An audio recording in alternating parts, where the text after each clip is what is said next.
Doctor से बात करते हैं कि इसकी आंखों में ये खून कैसे आ रहा है। तब डॉक्टर देखता है, चेकअप करता है। डॉक्टर बोलता है कि ये मेरी समझ से बाहर है कि आंखों में कैसे आ रहे हैं खून। ना इसके कोई आंखों में चोट वगैरह है ना कुछ, और फिर भी इसके खून आ रहे हैं, तो इसका हमारे पास तो कोई इलाज है नहीं। लेकिन वो कुछ दवाई देता है कि लो ये लो, इससे क्या बता रहा हूँ मुझे। हम तो दवाई वगैरह मतलब दवाई वगैरह देके उसको होटल पैराडाइज में फिर से ले आते हैं। कैब वाला हमारे साथ, कैब वाला भी अपने राजस्थान में ही था। राजस्थान में जयपुर का था, लेकिन वो चित्तौड़ चला रहा था अपनी कैब। और पूरी फैमिली के साथ वो भी वहीं रहता था, चित्तौड़ ही। उसने अपना होम टाउन चित्तौड़ को ही बना लिया था, वो भी वहीं था। और शायद वो भी उस घटना से को पहले ही भाग गया था कि इनके साथ कुछ ऐसा होने वाला है, इसलिए हो सकता था वो हमारा पहले ही वेट कर रहा हो। उसने मना तो किया था पहले भी कि मत जाओ, लेकिन हम तो देखना था वो हंटेड पैलेस। जैसे जैसे हम आगे मतलब होटल पैराडाइज की ओर जाने लगते हैं, वैसे वैसे मतलब ऋषभ की थोड़ी थोड़ी हालत सुधरने लगती है। क्योंकि अब टाइम हो गया था 4 बजे से ऊपर, सुबह होने ही वाली थी। हम होटल पैराडाइज में पहुंच जाते हैं सुबह, मतलब पहुंचते हैं तब तक हमें 4 साढ़े 4 के समथिंग हो जाता है टाइम। हम पहुंच जाते हैं। कैब वाले से बात करते हैं। कैब वाला हमें पूरी बात बताता है कि ये यहाँ पे ये हंटेड जगह है, तो यहाँ पर ना ही जाना बेहतर होगा तुम लोगों के लिए, बाकी आप सबने देख ही लिया ना। तो ये बोल के वो कैब वाला निकल जाता है। कैब वाले के नंबर थे हमारे पास कि तुम्हें कोई जो काम हो यहाँ पे तो मेरे को बता देना। हमने भी ले लिए थे कि हो सकता है आज यार एक, क्योंकि आज कैब वाले की वजह से ही हम बच के आए थे, तो हमें उसका नंबर रखना भी जायज़ ही लग रहा था कि हो सकता है आगे काम आए। हम होटल पैराडाइज में पहुंच जाते हैं और हम रिसेप्शन से कॉल करते हैं, मतलब कॉल करके चाय वगैरह मंगा लेते हैं। तो सभी चारों दोस्त चारों के चारों चाय पी की, मतलब तब तक ऋषभ भी थोड़ा सही होने मतलब ठीक होने लगा था थोड़ा थोड़ा। तो वो भी ऐसे हो गया था कि हाँ पहले की तरह नॉर्मल हो गया। तो चारों दोस्त चाय पीते हैं। तब ऋषभ बोलता है यार मेरे शरीर पूरे शरीर में दर्द हो रहा है। तब बोलते हैं यार उसको उसको तो याद भी नहीं कि उसके साथ हुआ क्या था। मतलब उसको ये तक याद है कि हम उस गेट के अंदर गए थे, आईने की ओर गया था, वो भी याद है कि वहाँ पे गया और आईने में उसके साथ हुआ क्या था। मतलब वो सब कुछ भूल चुका है कि क्या हुआ क्या ना हुआ। तो यह जान हम भी थोड़े परेशान हो गए थे कि इसको वो सब याद कैसे नहीं। हम वहाँ पे रुकते हैं और आराम करते हैं, लगभग 3-3 घंटे सोते हैं सारे। मतलब तीनों चारों दोस्त बेहोशी की हालत में पड़े हैं, नींद ले रहे हैं मजे से। लेकिन ऋषभ उठ के, हम जैसे ही अपनी आंखें खोलते हैं 3 घंटे बाद, मतलब 5 बजे तो हम आए थे रूम पे, चाय वगैरह पी, 6 बजे के समथिंग सोए, 9-10 बजे के समथिंग उठे हम। जैसे ही तीनों उठे, मैं, मोहित और मैं, जैसे ही अपनी आंखें खोलते हैं, लेकिन स्टार्टिंग में मोहित उठता है सबसे पहले। मोहित अपनी आंखें खोलता है। मोहित आंखें खोलता है तो ऋषभ उसे दिखाई नहीं देता। वो पूरे रूम में चेक करता है, लेकिन उसे वो कहीं भी नहीं दिखाई देता। वो उसको कॉल मिलाता है बार बार, लेकिन ऋषभ का कॉल तो आउट ऑफ नेटवर्क था, मतलब उसका कॉल भी नहीं लग रहा। तब हम उसे पूरे होटल में, मतलब फिर मोहित हम दोनों को भी उठाता है, मुझे और मयंक को भी। अब मैं और मयंक भी उसे ढूंढने में लगे। हम तीनों दोस्त पूरे होटल में चेक कर लेते हैं, लेकिन ऋषभ का कोई अता पता नहीं लगता।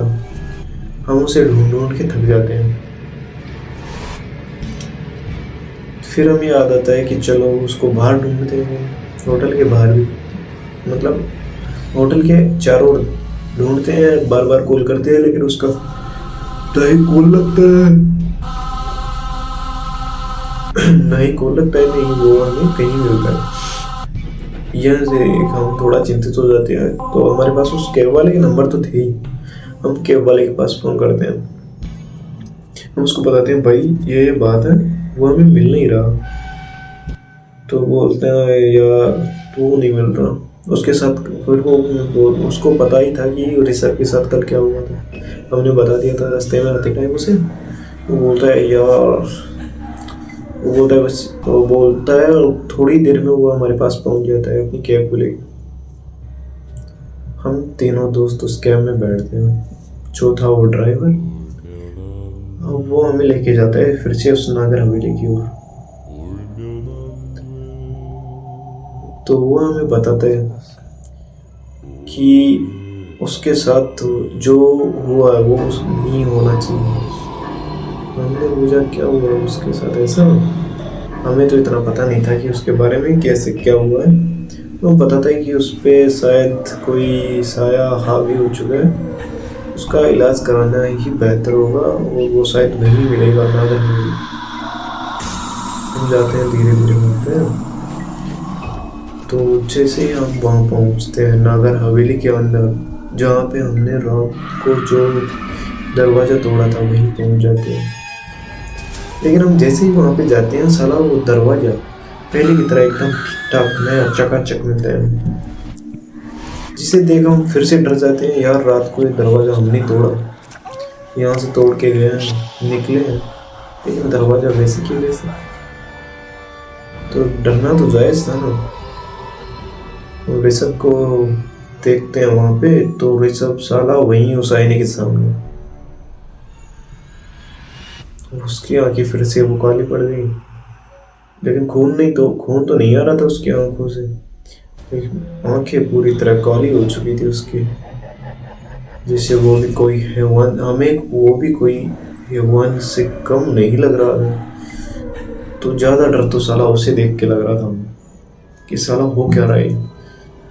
डर जाते हैं और ऋषभ को वहाँ से लेके आते हैं।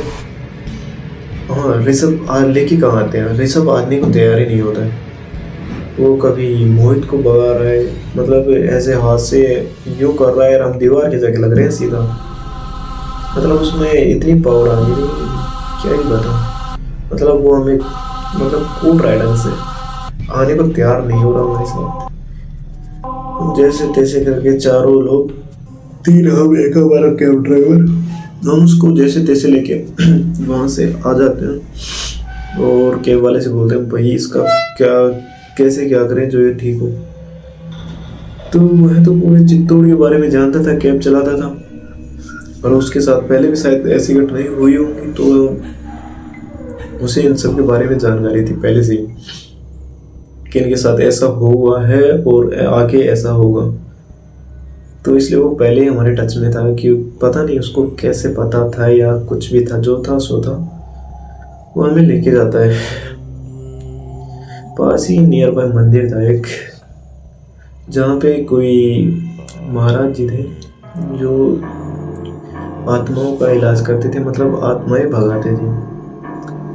वह टेम्पल था महाकाल का, जहाँ पे वो बाबा जी रहते थे, मतलब महाकाल के मंदिर के पास में ही रहते थे। उनका भी एक हवन कुंड वगैरह जो था वो वहीं रहते थे, वहीं अपनी समाधि लगाते थे। हम ऋषभ को उनके पास लेके जाते हैं, ऋषभ को देखते हैं, वो बोलते हैं इसको साइड में बैठाते हैं। तो मतलब उसको साइड में बैठाते हैं, हमारे सामने नहीं रखते उसको, क्योंकि हम 3-4 से बातें करते हैं कि इसके साथ कैसे क्या हो। हम उसको नागर हवेली के बारे में बताते हैं कि हम नागर हवेली गए थे, हमारे साथ ऐसे ऐसे हुआ, हमने उस आईने के सामने जरूर खड़ा हुआ। तो बोलते हैं यार, तो महाराज जी बोलते हैं यार ऐसा तो नहीं होना चाहिए। तो वो बोलते हैं यार चलो इसका भी इलाज हो जाएगा। तो हमने बोला महाराज जी, तो हम तो नहीं थे यार, हमें कौन सा पता था। हम उनसे बोलते हैं कि पैसे वगैरह कितने लगेंगे। तब महाराज जी हमारी ओर देखते हैं कि बच्चों तुम बाहर जाओ। हमें पैसों के बारे में वो कुछ नहीं बोलते, बस ऐसे बोलते हैं कि बच्चों तुम बाहर जाओ। तो हम उठ के बाहर आ जाते हैं, तभी वो ऋषभ को आवाज लगाते हैं बेटा अंदर आओ। बोलते हैं कि बेटा अंदर आओ। ऋषभ आने के लिए मना कर देता है, मैं अंदर नहीं जा रहा। वो बोलते हैं आजा। वो बोलता है नहीं मैं नहीं आऊँगा। तो धीरे धीरे उसकी आवाज़ में परिवर्तन होने लगता है कि किसी ऐसे इंसान की आवाज़ आने लगती है जैसे कोई 50 से 60 साल का व्यक्ति बोल रहा हो उसके अंदर से। वैसे अजीब अजीब आवाज़ें आने लगती हैं कि मतलब उसको आवाज़ भारी हो जाती है और अजीब से बिहेव करने लगता है वो बोलता है मैं अंदर नहीं आने वाला, तुम्हें जो करना है कर लो। महाराज जी बोलते हैं आजा वरना मेरे को बाहर आना पड़ेगा। ऋषभ बोलता है मैं तो नहीं आने वाला, तुम्हें जो करना है कर लो। तब महाराज जी अपने कुछ चेलों को भेजते हैं कि जाओ उसको पकड़ के लेते हैं। उसको जैसे लेने के लिए जाते हैं वो अंदर नहीं आता। उसको उस कुटिया के अंदर लेके आते हैं, जबरदस्ती बैठाते हैं लाके। ऋषभ है कि आने को और नाम ही नहीं ले रहा है। वो बार बार कभी क्या कर रहा है कभी क्या कर रहा है, कभी उन चेलों को मार रहा है, मतलब बाबा जी के शिष्यों को मार रहा है बार बार। वो नहीं आ रहा, उसको जबरदस्ती लेके आते हैं, वो बैठाते हैं। हम चारों को तो बाहर निकाल देते हैं कि तुम यहाँ दिखो मत मुझे। वो महाकाल के वो बोलते हैं कि महाकाल के मंदिर पे अंदर चले जाओ तुम लोग, यहाँ पे मत रुको। हमें करीबन 2:30 से 3 बज चुके थे। इस सब घटना के बीच में हमें टाइम का भी नहीं पता लगा कि कितना क्या टाइम हो। 2:30 से 3 बज चुके थे। वो वहाँ पे हम जाते हैं, बैठते हैं, वो उसका इलाज करते हैं। मतलब हमें रात के वो 10 से 11 बज जाते हैं, लेकिन हम उस मंदिर में बैठे हैं, महाराज जी ऋषभ के लगे हुए हैं उसका इलाज करने में। 11-12 बजे हमें बुलाते हैं दोबारा उस कुटिया में।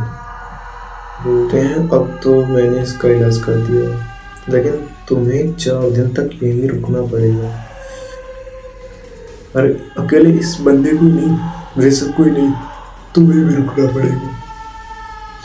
तो बोलता है कैब ड्राइवर महाराज जी ऐसा क्यों? तो वो बताते हैं कि ऋषभ के जो ये नीचे पड़ा है, मतलब ऋषभ को नीचे लेटा रखा था उन्होंने, कि जो नीचे लेटा हुआ है इस पर तो किसी खूनी साये का पूरी तरह से इसको वश में कर लिया था उसने। लेकिन हो सकता है तुम भी इसके साथ थे तो तुम पर भी कुछ हो सकता है, तो इसलिए तुम्हें भी यहीं रुकना होगा 4 दिन तक। तो हम बोलते हैं गुरुदेव इसका कोई और इलाज हो? तो बोलते हैं नहीं, 4 दिन तक तुम्हें यहीं रुकना होगा। हमने सोचा चलो हमारी नियति में ऐसा है तो ऐसा सही, हम चारों वहीं रुक जाते हैं। बचा कैब ड्राइवर, वो भी एक अच्छा इंसान था, वो तो कैसे रुकता हुआ हमारे साथ, वो तो घटना में था ही नहीं। वो भी बोलता है महाराज जी में, वो बोलते हैं बच्चा तुम तो जाओ, तुम्हारा कोई कुछ नहीं है, तुम जाओ तुम ठीक हो। बोलता है हमें कुछ वहाँ पे जानकारी वगैरह भी नहीं थी। वो बोलते हैं कि तुम्हें 4 दिन तक तो यहाँ से मंदिर के बाहर कदम भी नहीं रखना, मतलब चाहे तुम्हें कितना भी जरूरी काम यहाँ से नहीं जाना, मतलब नहीं जाना। चलो अच्छा हम नहीं जा रहे उस मंदिर में, 4 दिन तक हम वहीं रुकते हैं। हमारे जो भी मतलब खाने पीने का जो कुछ तो होता है उस आश्रम में, मतलब आश्रम में तो सारी व्यवस्थाएं पहले से थी। वो भी एक प्रसिद्ध ऐसी है महाराज जो थे, वो बहुत ही फेमस थे और उनके साथ ऐसे होते रहते थे, तो उनका दूर दूर तक नाम चलता था। उनके बड़े बड़े शिष्य थे, तो उसके जो भी आश्रम था उसमें कुछ भी किसी भी चीज़ की कमी तो थी नहीं। वहीं हम 4 दिन तक रुकते हैं आराम से, और 4 दिन के बाद तो बोलते हैं अब तुम जा सकते हो। लेकिन 4 दिन में जो ऋषभ के साथ था, ऋषभ की पूरी तरह से तबीयत तो खराब हो ही चुकी थी, तो धीरे धीरे सुधार होने लगा था वैसे तो, लेकिन 4 दिन में उसके पूरे चेहरे की चमक जा चुकी है। यार नींद हो रही है। 4 दिन में उसके चेहरे की चमक जा चुकी थी। तो हम फिर आ जाते हैं घर पे। घर पे आने के बाद हम घर वालों को भी यह बात बताते नहीं कि हमारे साथ वहाँ पे ऐसे ऐसे हुआ था। हमने करीबन 7 दिन, मतलब 4 दिन तो आश्रम में थे, 2 दिन में से 6 दिन का वो 1 दिन का सफर, मतलब 7 दिन का टूर करके आए थे। तो घर वालों को कौन सा पता था कि बच्चों के साथ ये हुआ है। हम आ जाते हैं घर पे, कुछ दिन रहते हैं, लेकिन वो क्या है ना, बात छुपाने से नहीं छुपाई जा सकती, कभी ना कभी पता लग ही जाता है। तो घर वालों को बात का पता लग ही जाता है अंत में।